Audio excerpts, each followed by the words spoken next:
Live from KELOLAND Television, a KELOLAND News Special, South Dakota Gubernatorial Debate. Now your moderators, Don Jorgensen and Sammy B. Ellen. Good evening. 2 weeks from today, South Dakota voters will choose the next governor of South Dakota. Before you head to the polls, we're helping you get to know the candidates. Joining us tonight is Republican KEYSTONE and Democrat Billy Sutton. They're also facing Libertarian Kurt Evans. KELOLAND Media Group invited all three candidates to take part in tonight's debate. They needed to prove that they meet the criteria used by every Nexstar station across the country.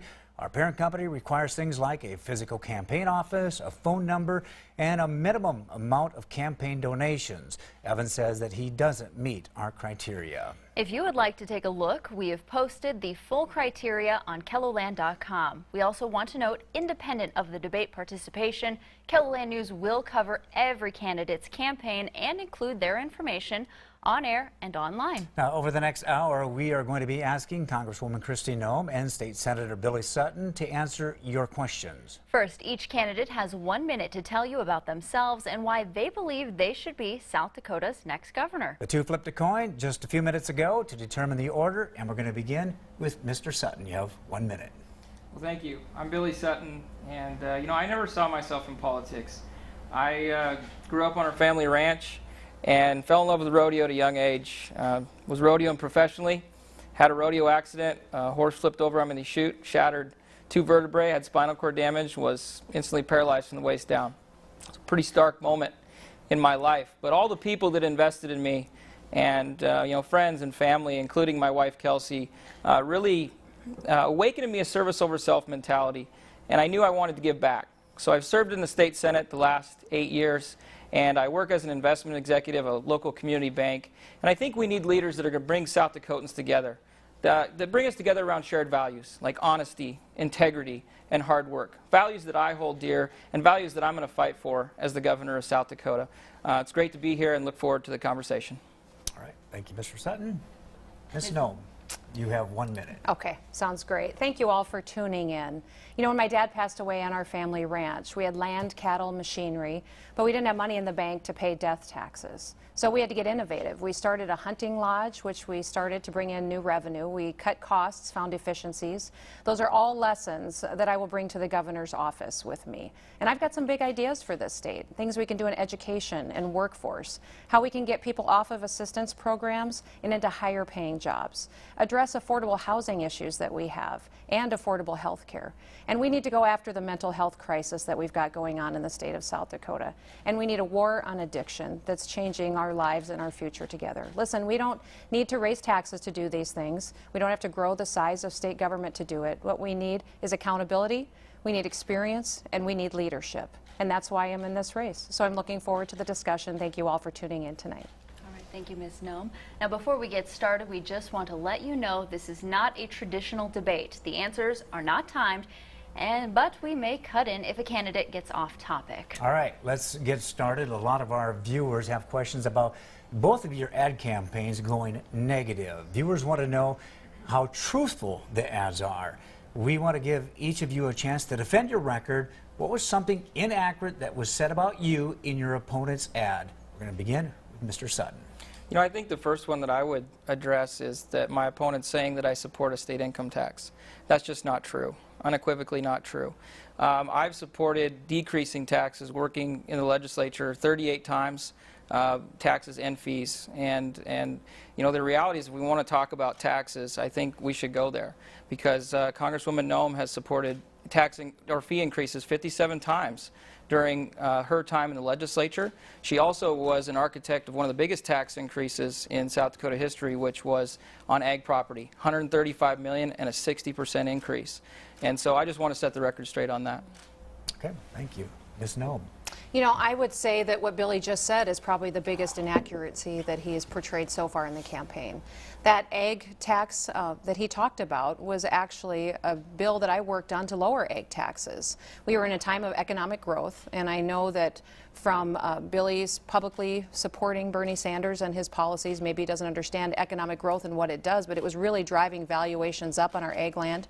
And I worked with ag organizations across the state to make sure that we were valuing our ag ag land on production and not on sales, which was literally taxing farmers off their land. If we had not passed that law, we would have much, much higher taxes today. And it was one of the things that every single ag organization supported and that we were very proud to get passed for our farmers and ranchers. The thing that's going to be devastating to farmers and ranchers in this state is if Billy's successful getting the income tax that he has advocated for. These farmers and ranchers are struggling to pay their bills today. The last thing they need is more money coming out of their pockets. And he says he doesn't support it, but we have it in his own words that he supported it. He's the leader of the Democratic Party in the state of South Dakota. It's in their platform. He even spent his own personal money to run a poll to figure out how to sell an income tax in the state of South Dakota. So we know that that's just the situation we're dealing with here with Billy, is that he says one thing but he does another, and that our ads are there to tell the truth and make sure that we really know what his voting record is and what his background is. Mr. Sutton, give you a chance to rebuttal. Again, I've never supported a state income tax, nor do I. The AP actually fact-checked this, and the ads that she's running are just not true. And you know, it's pretty clear that I don't support an income tax. South Dakota, as we've traveled the state, we've heard from South Dakotans they don't want an income tax. We're proud that we don't have an income tax. And so I stand with them. I do not support an income tax. Yeah, and it is true. The people of South Dakota don't want an income tax. But Billy has clearly said he supports Bernie Sanders' policies and ideas. Everybody knows Bernie Sanders wants a 55% income tax in this country. He's a self-declared socialist. And his policies are not something that anybody in South Dakota wants to see happen here and change our way of life. So in his own words, he supported an income tax. He floated it as a revenue idea for the Blue Ribbon Task Force, and also to spend your own money polling and doing research to find out how to sell it in South Dakota shows that really Billy all along has been hoping that we could get an income tax here in the state of South Dakota. Okay, we're going to move on to the next question. On day 100 of your term, what do you want to be your biggest accomplishment? Ms. Noem, you may go first. Well, I would say that, first of all, the #1 job of a governor is to come into office and balance the budget and do it without raising taxes. You know, all along since I've been in public office, I've committed to the people of South Dakota that I believe in balancing the budget. I've signed a balanced budget amendment agreement that I believe that that's something we should be doing. That's something that Billy has not said that he would sign on to, doesn't believe in having a balanced budget amendment. And so I think that that's telling as to how we view the role of government in people's lives. So I think it's important that we make sure we're fiscally responsible, but also the next thing we need to do is go after infrastructure and internet and broadband development across the state. If we're going to recruit new businesses to South Dakota, help our small towns grow in the future, get families living there in our schools, we need to have internet service that's high speed and consistent so that they have the ability to do business there and help all parts and corners of South Dakota survive and thrive. Thank you. Mr. Sutton, first 100 days, what would you want your biggest accomplishment to be? You know, I think one of the biggest challenges that we face as a state is to clean up state government. We have heard and seen from a lot of the scandals that have been out there, whether it's Gear Up or EB5 or even the overturning of the will of the people with the anti-corruption measure. We need to make sure that we have an open, transparent, and accountable government. And those are things that I've fought for and I've brought in legislation to make sure we're open, transparent, and accountable, that we keep fiscal records for a longer period of time, that we make sure that, you know, one of the pieces of legislation that I passed and worked on was to make sure politicians can't walk away with their campaign cash. And I think that's really important to make sure that we do. So we reform campaign finance. And that's something that I'm really going to focus on as governor. And I think that that's something South Dakotans really care about. Okay. I do think that South Dakotans really do care about more transparency. It doesn't matter where you go in the state. They want to know they can trust their state government again. We've all heard about the EB5 and Gear Up scandals, and Billy has sat on the oversight committee that was involved in making sure that the investigation was happening on Gear Up. What is interesting to me in watching what he says but then what he does is that while that investigation was going on and he was sitting on that oversight committee, he took thousands of dollars in campaign contributions from the defense attorneys involved in that scandal.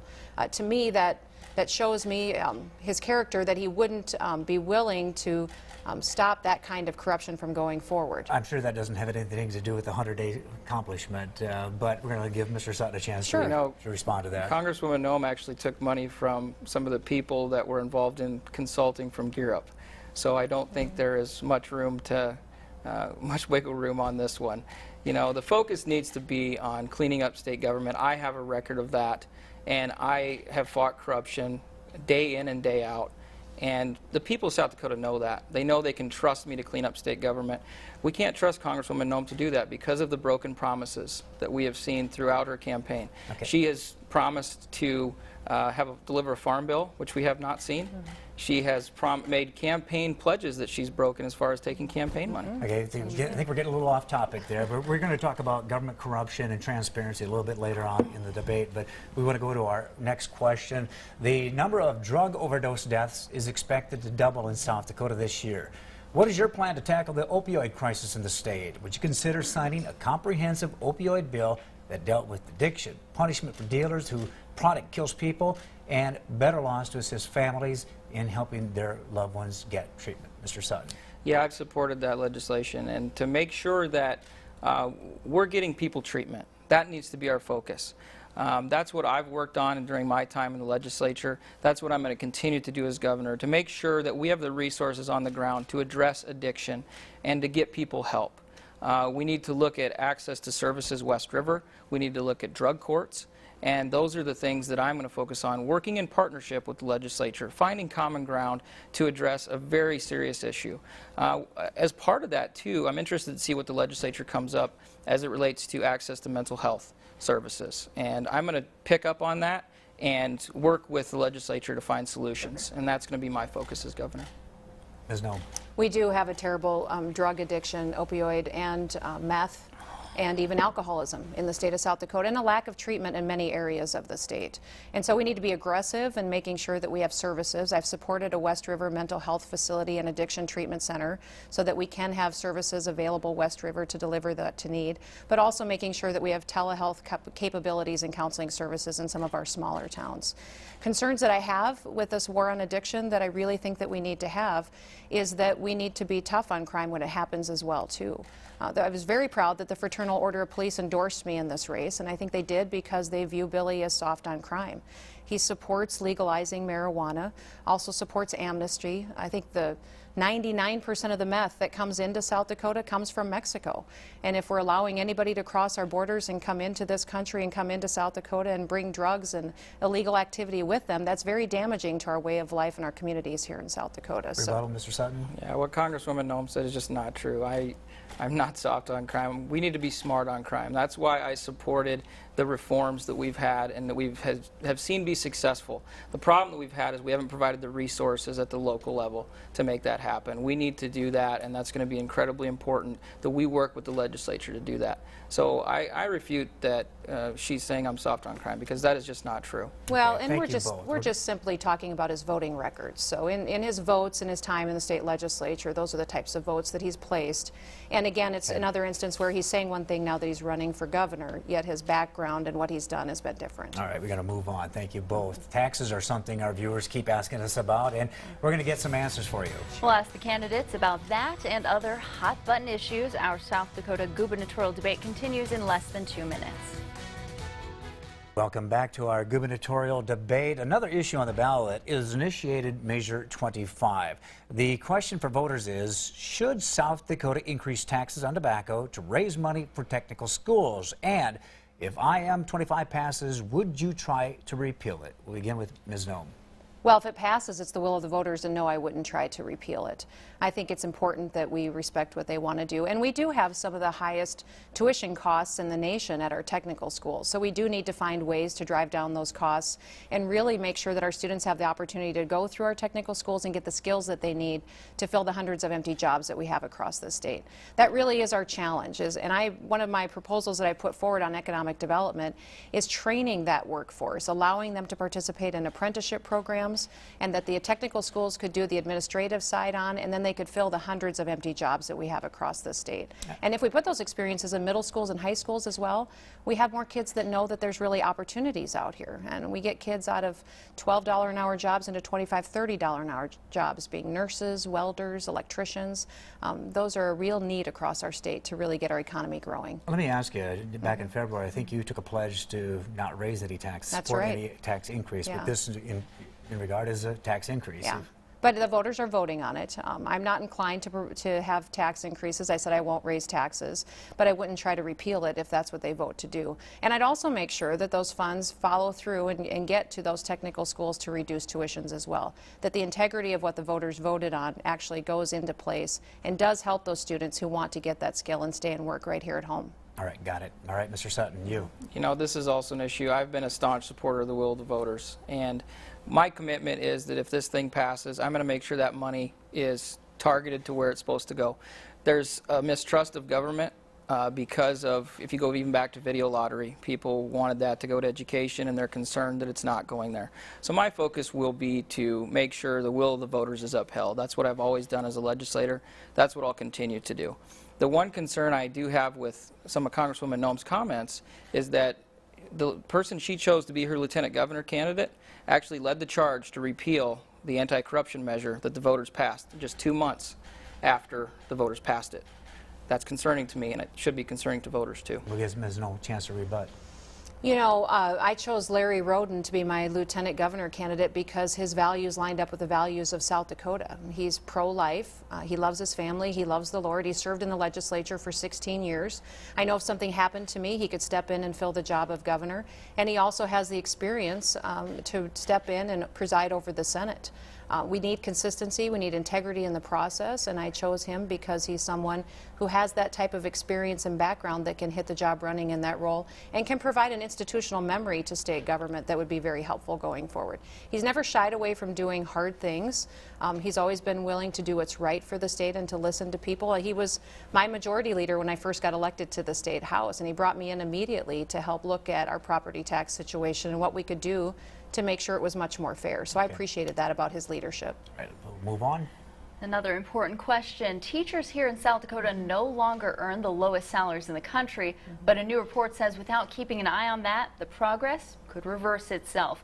2 years ago, the legislature passed a half-penny sales tax to boost their salaries. Well, since then, teacher pay climbed from 51st to 48th in the nation. Does that go far enough, and what do you propose for teacher pay in South Dakota? Mr. Sutton, this goes to you first. Yeah, I appreciate the question because teachers are so important to our state. You know, my grandma Betty taught kindergarten in Eagle Butte for almost 50 years. And it's so important to have the best and brightest teachers here in South Dakota, which is why I worked with Governor Dugard and the legislature to make sure that we got out of last in the nation. You know, we were last for over 30 years, and I think that was frustrating to a lot of people. And so we're already seeing results of being able to keep the teachers that we have and attract the best and brightest teachers to here in South Dakota. And that's what we need to be doing. That's what we need to be focusing on. We do have challenges with the current formula. I think we need to, and I've always been an advocate for fighting to make sure our rural schools are protected. And that's what I'm continuing to do as governor of South Dakota. And do you believe that 48th is good enough for our state? No, I don't. I think we need to get competitive in our region. And so we need to make sure that we hold the accountabilities in place that we put in place in the Blue Ribbon Task Force to make sure that the money that is there currently is being used to increase teacher pay. And that's going to be my focus. Okay, thank you. Ms. No. Yeah, absolutely. I don't think anybody thinks that 48th is good enough, that we absolutely need to find ways for our schools to invest in teachers, invest in classrooms, and make sure that we're always keeping education about kids and what we can do to help them be more successful going forward in the future. I worked on legislation in Washington that cut strings to federal money so that money could flow down to states and local school districts and they could utilize it better how they needed to educate kids and better prepare them for the future. I'll do the same thing as governor. We have some big opportunities to centralize and standardize purchasing for school districts to save them money that they then can plug back into teachers and into the classrooms. We also can work on ways that we can facilitate health care coverage so that we save them school district dollars that then can be brought in going forward. But keeping our AAA rating at the state level is incredibly important because a lot of our school districts finance their capital projects using that low interest rate that the state keeps at a AAA rating. So it's incredibly important that we keep our economy stable, our state government stable. If an income tax got passed in the state of South Dakota, that would be devastating. It would hurt our schools' ability to be able to get low interest rates when they're building projects and be very hard. So I know with with Billy's continued support of that, it would be very challenging for our school districts to cash flow. All right, we're going to move on to the next question. 2 years ago, Governor Dennis Dugard vetoed a transgender bathroom bill. He said that the veto would preserve local control for the school districts, who could better provide accommodations for individual students versus a state mandate. Separately, there were concerns that this type of law would harm South Dakota legally and economically. If it comes up again, what will you do? Ms. Noem. Well, I don't believe in discrimination of any kind. I think, though, that boys should use boy bathrooms, girls should use girl bathrooms. And this is an issue that we could continue to work on. I think a lot of local school districts have asked that they handle this locally and make sure that they have the ability to keep their kids safe. And that's something that we should be continuing to work with them on. But my fundamental belief is that we should provide accommodations for everybody, but that ultimately I'd like to have boys in boys bathrooms and girls bathrooms. And that the best ideas that work for our school districts, work for our businesses, and for our states are those that we come together on and agree with. I think what I want to know too, and some of our viewers, would you sign the bill? The bill that they had before? I've said previously that I would have signed that bill, but I also would have kept working on it.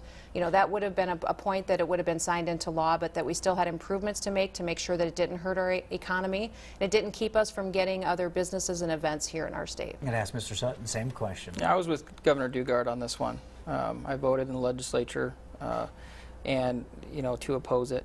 And this is an issue, I think, of local control. And this legislation is a solution in search of a problem that is going to hurt our state if it were to be signed into law economically. And it's just not the right policy for South Dakota. We're better than that. And I was with Governor Dugard. All right, we're going to move on to the next question. As the Supreme Court swings to the right, a number of issues decided by Justice Anthony Kennedy could swing back to the states if the court reverses previous decisions. What's your stance on same-sex marriage? Mr. Sutton. You know, I think this is an issue that I feel like has been decided by the Supreme Court, and I think that, you know, we should respect that. And I think that here in South Dakota, you know, we're a welcoming and open state, and I think I like the way it is right now. All right, thank you, Mr. Sutton. Ms. Noem. I support the definition of traditional marriage being between a man and a woman. Again, I don't think that anybody should be discriminated against and that we should treat all people equally, but when it comes to the definition of marriage and how we look at it in South Dakota, I would agree that that would be, in my viewpoint, between a man and a woman. Okay, well, similarly, we wanted to know how both of you feel about you taking your stance on abortion. How do you feel about it, Ms. Noem? Oh, I'm pro-life, always have been. My voting record reflects that. I'm very proud that my running mate is pro-life as well, and that I've been endorsed by Right to Life in this campaign. I think they've recognized a real difference between me and Billy, that although he says he's pro-life, he's also funded by Planned Parenthood, which is the abortion provider in the state of South Dakota, and they've held fundraisers for him at top executive levels. So this is one of those areas that there's a clear difference between what he says and what he does in order to fund his campaign. Mr. Sutton? Congresswoman Noem, that's just not true. I mean, you know that's not true. I'm disappointed that you're trying to divide on this issue. I am pro-life. My record reflects that in the legislature. I've gotten multiple A ratings with Right to Life as well. And so I'm disappointed in seeing you try to divide us on this issue. Well, the facts is that I've been endorsed by Right to Life. Planned Parenthood executives have given you money to your campaign, and the first hire that you made running for governor was your lieutenant governor choice, who is openly pro-choice. So I think that's why the decision was made, obviously and clearly, that we need a champion for life in South Dakota. It is a South Dakota Supreme Court case that could go before the U.S. Supreme Court to challenge Roe versus Wade. And the governor will decide how that's funded, how aggressively we defend it. I've always taken a very clear stance on this issue, and that I believe that life should be defended, and we'll do that as governor as well. Chance for you? Again, I'm pro-life. I mean, my record reflects that, and that's the position that it's a values thing for me. I mean, I grew up you know, valuing life and at every level. And I'm going to continue to be pro-life as governor, and that's the values that I hold dear. How do you respond to the accusation that your lieutenant governor is pro-choice? There's a number of reasons that you pick Lieutenant Governor. The main reason that I made the pick of Michelle Valley is that she's a reformer. Because as we've traveled the state, the issue we've heard most about is transparency and openness in government and reforming government. Michelle Valley is a reformer in every organization she's been in, whether that's Raven Industries or Avera or at USD. And she's the right person to shake up state government and to make sure that we have a state government that's accountable, transparent, and trustworthy. And those are the issues we're hearing most from of South Dakotans. Okay, thank you both. All right, well, next we'll talk about issues in Pierre, including fighting corruption and promoting transparency. The South Dakota gubernatorial debate continues in 1 minute. Welcome back. The Center for Public Integrity gave South Dakota an F and ranked it 47th in the country for integrity in a 2015 report. Viewer Leslie believes part of that is a lack of checks and balances in state government. She wants to know what you plan to do so South Dakota is not on the top of the list for corruption. Let's drill into this topic a little bit more. So go ahead and respond. We'll begin with Ms. Noem. Sure. So I was the first candidate in this race to put forward a transparency agenda. No matter where I went across the state, people are concerned that they can trust their state government anymore. And we need to have more openness. And so I've talked about putting agendas, meetings, minutes all online and viewable by people, limiting executive session so that we know what kind of discussions are happening behind closed doors, not having confidential settlement agreements anymore unless there's a reason to protect a victim. But if the taxpayers are picking up the bill for a settlement agreement, they should know what they bought and get a receipt for that. And then having a reporter shield law is incredibly important. So reporters have the ability to do their investigative work without fear of retaliation, knowing that they don't have to reveal their sources or they won't get called before a court to do that. All of that will show the taxpayers in the state that they can trust the state government going forward as well. The problem with the scandals that we've had in South Dakota is that they've been dollars that have been administered by the state where something has gone wrong and there wasn't correct oversight. And Billy has sat on the oversight committee that is charged with making sure that those investigations are thorough. And while those investigations were going on, he was taking money into his campaign from people involved in that investigation. I just think that's wrong, and it speaks to his inability to be able to have integrity on this issue when it comes to him being the one who can clean up the corruption. Okay, Mr. Sutton. Yeah, I've led the charge on this issue to clean up state government, and I have sat on the GOAC committee and made sure that we were fighting for openness and transparency. In fact, some of the things that were uncovered in the Gear Up scandal were because I was fighting for open emails. And we found out that there were problems that go way back for Gear Up that we couldn't even audit because state government was only keeping records for 5 years. So I brought legislation to address that, to make sure we kept it for a longer period of time.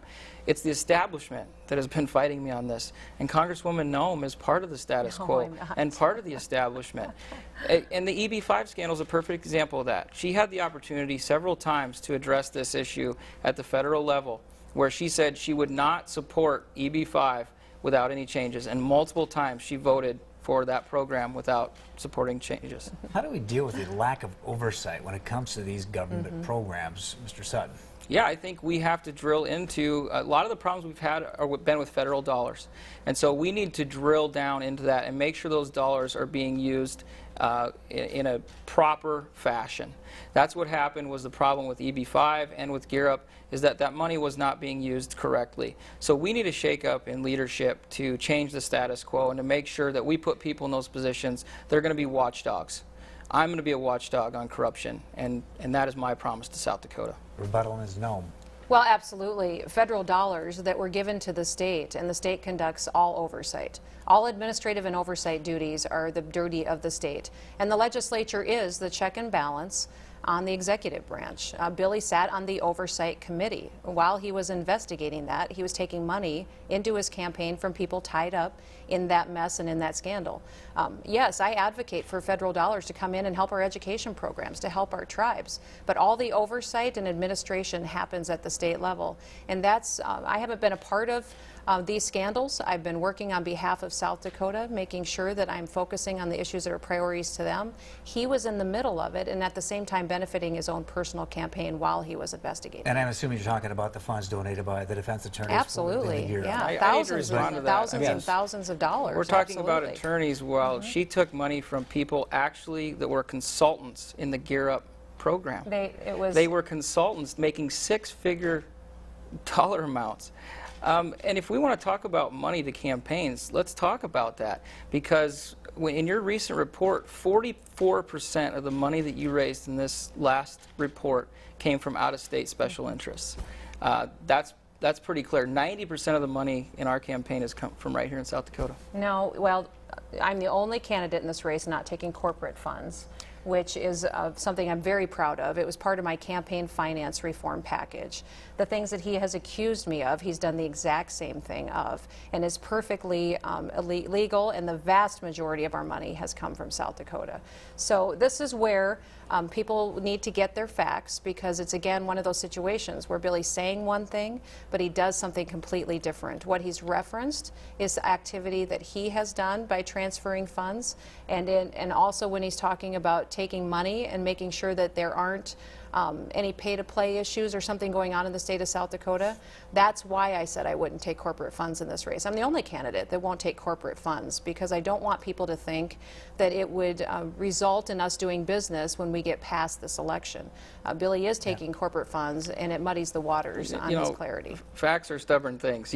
All you have to do is look at the reports to see that 44% of Congresswoman Noem's money has come in from out-of-state political action committees and special interests. All right, we're getting a little bit off topic. I want to go right back to talk a little bit about, be more specific about transparency in state government. What will you do to ensure that our citizens have transparency? Mr. Sutton. Yeah, some of the things I've already done. I brought legislation to open up state government emails. That's very important. I think we need to have an open and transparent government as it relates to emails, memorandums, calendars, things of that nature. I also brought legislation to increase records retention. We need to keep records for a longer period of time so that we can audit and make sure that money is being used appropriately. In this day and age, there is no reason we shouldn't be able to keep fiscal records forever. Digitally. There should be no problems there. But yet, the establishment has fought me on that. But that's something I'm going to fight for as governor of South Dakota. I think it's very important that we go down that road. Ms. Noem, specifically? Well, I'm not sure if Billy's released his emails. Did you release your emails that, I know you brought the legislation, but I'm not sure if you ever... I did. You did release all of your emails that were being asked for? I released emails without even being asked to, because I wanted to prove that I do what I say. Yeah. You know, I've already gone over my transparency agenda, things that I think are critically important. The taxpayers need to trust their state government again. And we do that by opening up and posting online agendas, meetings, streamlining that so they have access to see how those decisions are made, limiting executive session, having a reporter shield law, not having confidential settlement agreements anymore, making sure that we're building and bringing them into every single decision that's being made so that they understand that the state is trustworthy. And just for the record, the viewers might want to know, have you released your emails? I haven't been asked to release my emails. So at the federal level, we have we do a lot of casework for individuals. So people are having problems with the IRS, with the Social Security, with the VA. That's very personal information, and I can't release those emails. So I'm certainly open and transparent.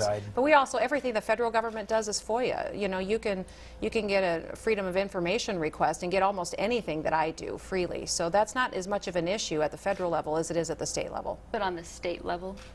Oh, I think absolutely we could be as much transparent as possible. I think that, I mean, I have no problem, but I want to protect people's individual information and victims that might be suffering from some kind of a settlement agreement with the state or something like that. But if there's a way to be transparent on it, absolutely, I'm always willing to have that discussion. And I know you gave us some details on your transparency. I just want to give you a chance to respond. That's a little contrary to what she said in interviews before about opening emails. Is she has not committed to open up emails. We need to have a presumption of openness of emails, and that's the legislation that I've brought in. All right, we're going to move on. Next question. Construction is planned next year for the Keystone XL pipeline. It is not without controversy. Native American tribal leaders are opposed to the plan. You'll remember protests over the Dakota Access Pipeline led to a camp at the Standing Rock Indian Reservation where thousands of people stayed to fight against the construction of that pipeline. Viewer Cammie wants to know where each of you stand on the pipeline and what your plan is to support landowners from possible protests. Mr. Sutton. Yeah, I think that this is an important topic because I think it's going to set us apart in our leadership styles. As governor, I'm going to bring everybody to the table and make sure that we don't have happen what happened in North Dakota. It was a terrible thing what happened up there. And so I think we need to make sure that we're bringing everybody to the table. We're working with our tribes to make sure there isn't violence and that people are safe. That's going to be incredibly important because this could get very ugly, and we do not want that to happen. I've built trust with our tribes, and I can bring them to the table and make sure that we keep everyone safe in this discussion. Ms. Noem? Yeah, I support the Keystone pipeline, and I believe the infrastructure is needed, obviously, to meet our energy needs. And, you know, it's something where I differ from Billy. In the state legislature in votes, he hasn't supported the Keystone pipeline or it being built across the state of South Dakota. And it gives us an opportunity in a lot of these counties to get some property taxes and some funding for our local school districts. But the protests are very concerning. In fact, I think one of the reasons that the Fraternal Order of Police did endorse me because they recognize that I realize we need an aggressive plan for how we will handle protests peacefully, that will be engaging all parties, making sure that we're proactive about it. Many of these counties are concerned that it'll require more law enforcement from them than they can afford or provide, that we're going to be asking them as a state to shoulder a heavy burden to fund not only law enforcement necessary to keep everybody safe, but that it could possibly bankrupt their counties in the process, which then leaves them no revenue for roads and bridges, no revenue for school districts, and it's incredibly challenging. So if you go and talk to any of the leaders and the law enforcement in the counties where this pipeline is going through, they are very concerned, and they want a strong governor that is going to be proactive with a plan, coordinating law enforcement, county leaders, tribes, and folks, and bring everybody to the table and have that plan. That plan's underway, but it needs to be developed and prepared so that when construction begins, it can happen in a peaceful manner. And we have a follow-up question for Mr. Sutton. For security purposes, where would the money for that come from? Yeah, I mean, I think we need to work within our current budget for that. We need to work with the tribes so that we find a partnership for that, so that we're making sure that we're not seeing damage to private property and that we're not seeing wasted dollars, but that we're working together to solve that problem. And so we're going to have to find money within our current budget to make that happen. You know, it's with this pipeline, North Dakota has a whole book of lessons learned, you know, that will be helpful to South Dakota. They can live through this and they understand what they handled correctly, what they wish they maybe would have done different. And I think that that will be helpful advice to have through this process as well. But we need a strong governor that recognizes that this construction project is going through the state and that we need safety for all individuals involved. What is concerning for me is that when you look at who's endorsed who in this race, that I have been endorsed by the Fraternal Order of Police, the National Federation of Independent Businesses, Right to Life, NRA. Who has endorsed Billy is activist organizations, unions, and Planned Parenthood. And when you look at that, we're concerned about really his stances on some of these areas and who he's affiliated himself, if he will step up and be that strong governor and be willing to support a peaceful build. All right, we're going to move on. Thank you. We received a lot of questions about taxes. Let's drill down on this topic again. You've brought up this up several times during the debate. Let's clear the air. One of those questions is from Anne. She asks, are you in favor of implementing a state income tax? Ms. Noem. No, I'm not in favor of implementing a state income tax. Throughout this race, I've talked about my 4 pillars. I'm not going to raise taxes. I'm not going to grow the size of state government. I'm going to go after transparency and fight government secrecy, and that I'm going to continue to fight the federal government to protect our state's rights. And this is a clear difference between the two candidates. Billy has openly said that he supports an income tax. He said that he supports the economic policies of Bernie Sanders, who has been out there campaigning for president, saying he wants a 55% income tax in the state. Bernie Sanders is a self-declared socialist, and for Billy to say he admires him and his ideas for the future are very concerning for me and do not line up with the values of South Dakota. So I do not support an income tax. I think the worst thing you could do right now in South Dakota with our farmers and ranchers going through what they're going through is to go take more money out of their pockets. Mr. Sutton, earlier you said you do not support a state income tax. That is correct. Let's ask you about your support for Bernie Sanders. No, I didn't support Bernie Sanders. The things things that, if anything, that I liked was campaign finance reform and trying to keep the cost of higher education down. Those are two important things that are really important to South Dakotans. And so the Congresswoman trying to take words out of context is just not accurate. I do not support a state income tax, though, unequivocally. You're hearing it here. Okay, thank you both. We're going to go on to our next question. Another hot topic from viewers is medical marijuana. Corey asks if you would support changing South Dakota's law to legalize it. And to give you some more background, take a look at this map of the issue. This is the status of marijuana legalization across the country. The darker green that you see there is medical only. Mr. Sutton. You know, we've looked at this issue in the legislature, and until the FDA does something to address that, I think we're kind of somewhat at a standstill. The important part of all this is that if you look at medical marijuana, that there isn't THC in that. So we're not talking about somebody getting high. That's the important factor here. And so the FDA having to decide what that looks like is going to be very important to how we move forward here in South Dakota. And I know you can't speak for the legislature, but it's probably going to come up again, correct? Yeah, I think it will. I mean, you know, as I've looked at this issue, we had families come in and testify that were using cannabidiol oil to help their kids that were having seizures, and it was the only thing that was helping them. And when you saw that testimony, it was incredibly moving. And so, you know, the cannabidiol oil is something that we're looking at and will continue to look at as a solution for some families. But that doesn't mean it works for everyone. And we're going to give Ms. Nome a chance to respond to this and talk about it, but I just want to ask you, what would your bill need to include in order to get medical marijuana passed? Yeah, I think we're going to have to sign it. I think we're going to have to. I mean, we already passed legislation in the legislature dealing with the cannabidiol oil, but then the FDA did not classify it as it should be, and so we're waiting for them to decide what that looks like. Okay. Ms. Nome. Well, I don't support legalizing marijuana. And when we're talking about medical marijuana. Medical right marijuana. now. I want it to go through the FDA process first. There's research that needs to be done. There's more information, and we need to make sure that it's the right strength and that people are getting what they actually are taking. So I don't support legalizing medical marijuana until it's been approved through the FDA. I will point out, though, that in Billy's time in the state legislature, he has supported legalizing marijuana and has supported legislation that would have made it legal for people to have marijuana in their system.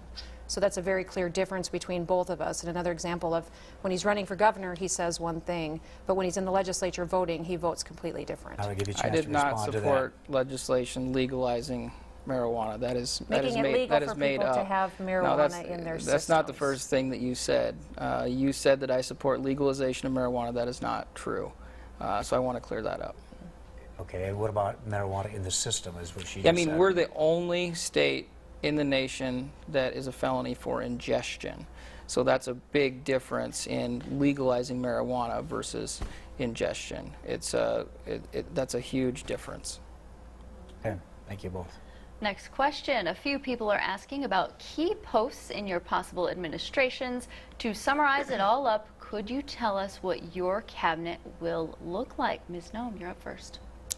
Well, I would think that the cabinet officials would be people that are normal South Dakotans that have been running businesses, involved in local public school systems, that they've been contributing to their communities. You know, I've said throughout this campaign, I'm a big believer that the best ideas don't always come out of peer.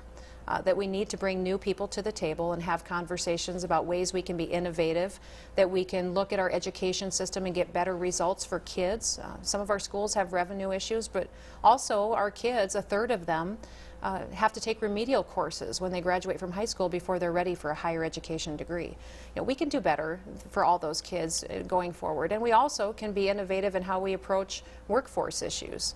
So I think a lot of times when you're looking at cabinet officials, you want people that have leadership skills, but I also want them to be people that have been involved in that industry or area of expertise, and that they don't necessarily have to be from peer today. They would be people that would be willing to contribute and help us solve problems, think out of the box, and work as a team to make sure we're making the best decisions to move South Dakota forward. So would you consider keeping any of the current cabinet members? Yeah, I think I've already committed. I think Billy and I both at the tourism conference talked about Jim Hagan and what a great job he's doing in tourism, just because it's our #2 industry. It's been growing, and the tourism industry is very supportive of Jim and his role. And so, you listen to folks and get feedback, and you do your work, and you see how beneficial they've been in the roles that they are. My background has been in business. Ag is our #1 industry. I've run farms and ranches. We ran a hunting lodge. That's in the tourism industry too. So it's important to have a governor that has experience in these areas as well. It helps you pick better people to fill those positions. Before we let Mr. Sutton talk about this issue, are there any positions that you would like to create if you're elected governor?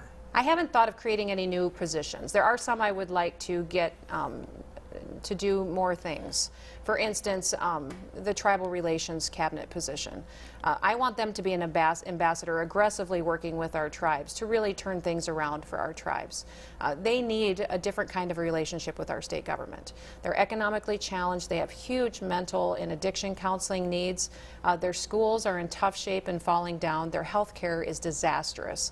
And I've worked on a lot of these reforms at the federal level. I've gotten grants and resources to justice centers, but I honestly believe that it's going to take a state government partnering with tribes to do more care coordination agreements, to get more involvement, to really have an impact for their communities and for their families. So that's one of the positions that will be very, very important in my administration, because I think that we need to see those communities have a totally different relationship with the state government going forward.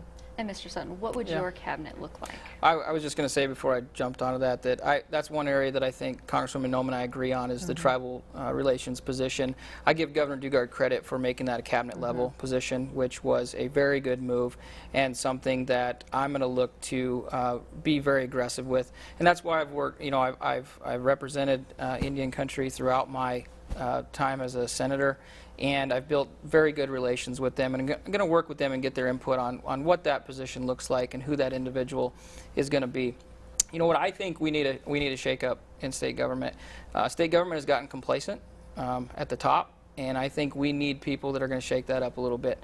And so that is one of the reasons, as I explained earlier, that I chose Michelle LaValle. She's had a lot of experience in, whether that was Avera or Raven or at USD, in really bringing change to organizations and making sure that we find the best people for the job. I have a ranch background as well. Grew up on our family ranch. I also work as an investment executive where I help people save for retirement. I work with small businesses to help their employees save for retirement and really to strengthen Main Street. And that's really what my job entails.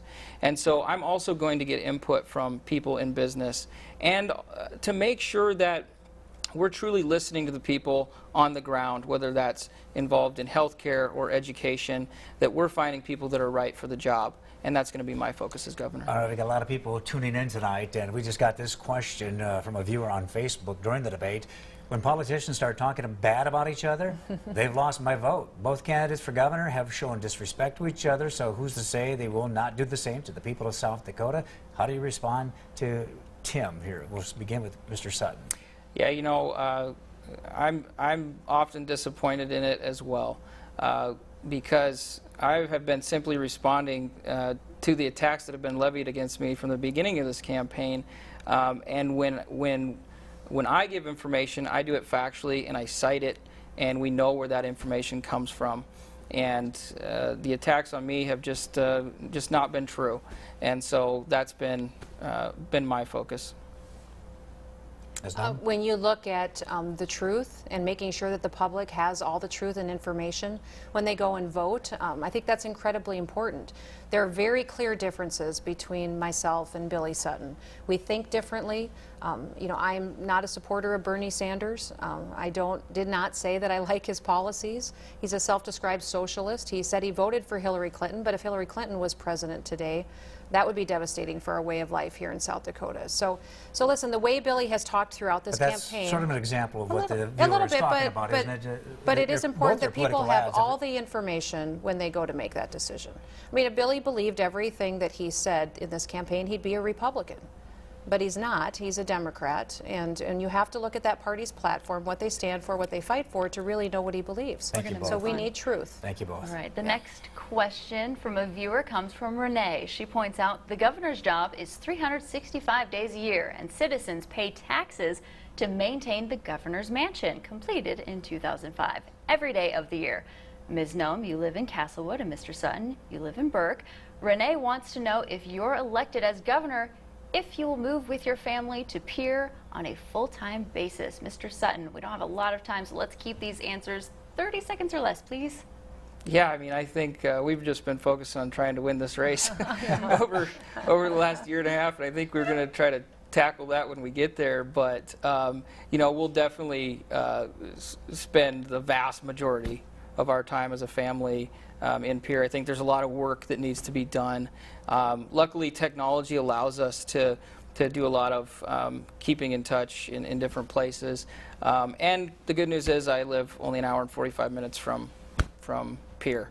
But I will be spending the vast majority of my time in Pierre because I think we have a lot of work to do and a lot of things to take on. Ms. Nome, simple question. Would you move to Pierre with your family?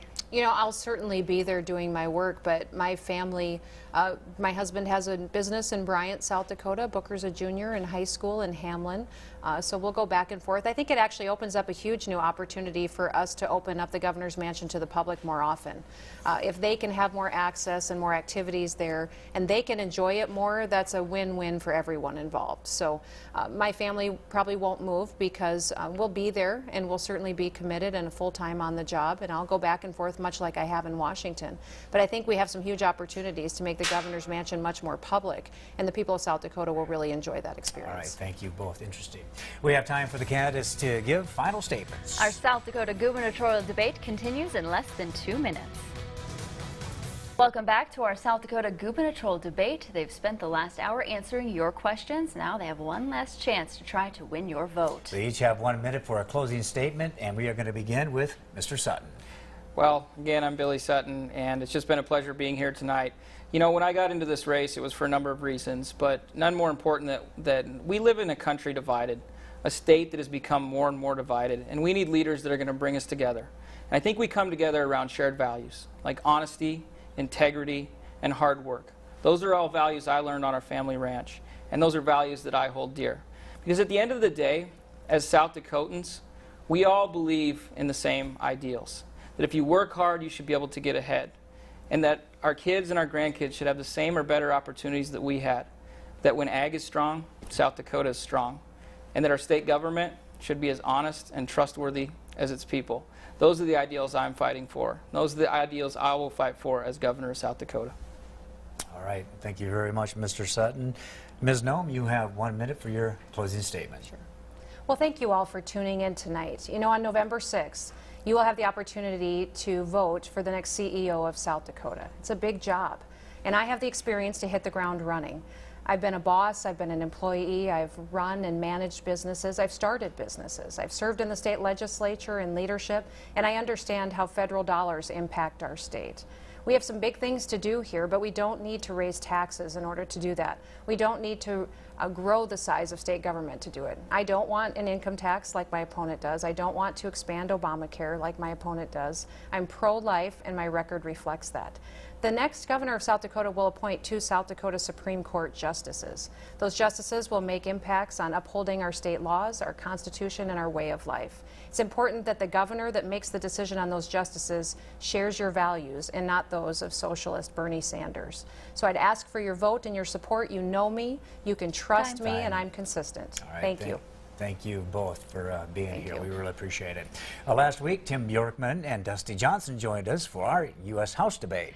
And if you missed it, you can watch a replay at KELOLAND.com. In addition to these races, there are 5 ballot issues. Before you head to the polls, you'll be sure and want to join us for Inside KELOLAND Ballot Issues Explained. This Sunday, we'll go through the ballot and look at both sides of every issue. And don't forget, the election is exactly 2 weeks from today. KELOLAND.com is your home for election-related resources. Head there before you vote On November 6th, polls are open from 7 until 7 in each time zone. You want to be sure to stay with KELOLAND News and KELOLAND.com throughout the day. We'll bring you live coverage from the polls, plus we will have the fast, accurate results. And we also need your help on Election Day. We're teaming up again with the Election Land to track problems at the polls, if there are any. Take out your phones and text vote to 81380. We will text you again on Election Day and ask you how it's going, and then bring you up-to-date details here on KELOLAND News. Thank you for joining us tonight. Good evening. Good night. You both.